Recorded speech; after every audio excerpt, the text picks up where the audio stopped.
আসসালামু আলাইকুম। আজকে একটা রান্নার রেসিপি নিয়ে আসলাম। প্রথমে দিয়ে দেব মাছ, তেলাপিয়া মাছ, রুই মাছ একসাথে রান্না করব।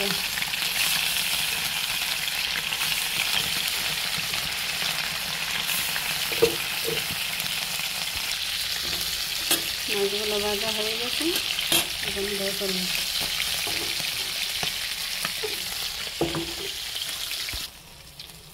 তেলগুলো গরম হয়ে গেছে, এখন দিয়ে দেবো পেঁয়াজ।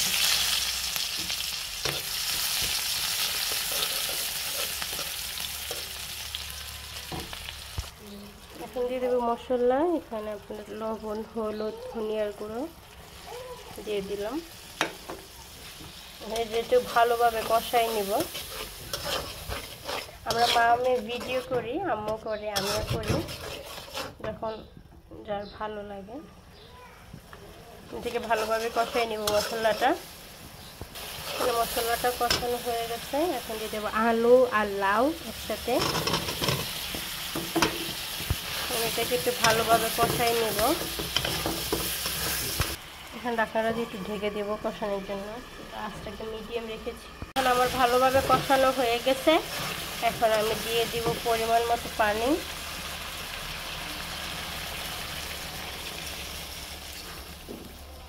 এখন আমি পরিমাণ মতো পানি দিয়ে দিলাম। এখন এটা উতলানোর জন্য আবার আমি ঢেকে দিব।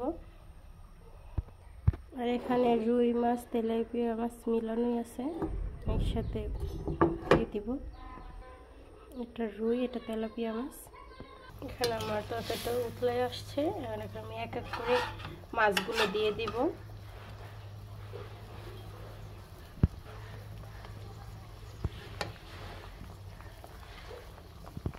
আমি এক এক করে সব মাছগুলো দিয়ে দিলাম।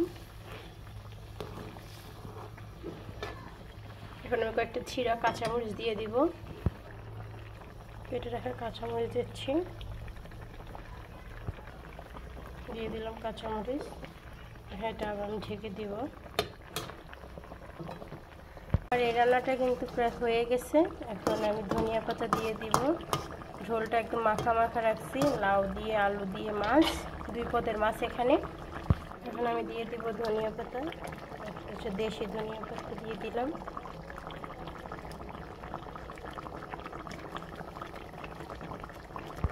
দিয়ে দিলাম ধনিয়া পাতা। ধনিয়া পাতা দিয়ে বেশিক্ষণ রাখবো না, উঠাই ফেলবো।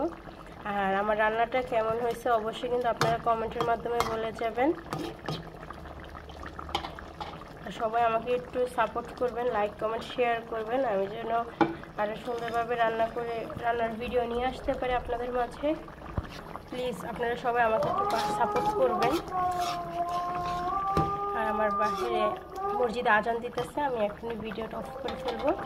আশা করি আমার রান্নাটা আপনাদের কাছে ভালো লাগবে। সবাই ভালো থাকবেন, সুস্থ থাকবেন। ধন্যবাদ।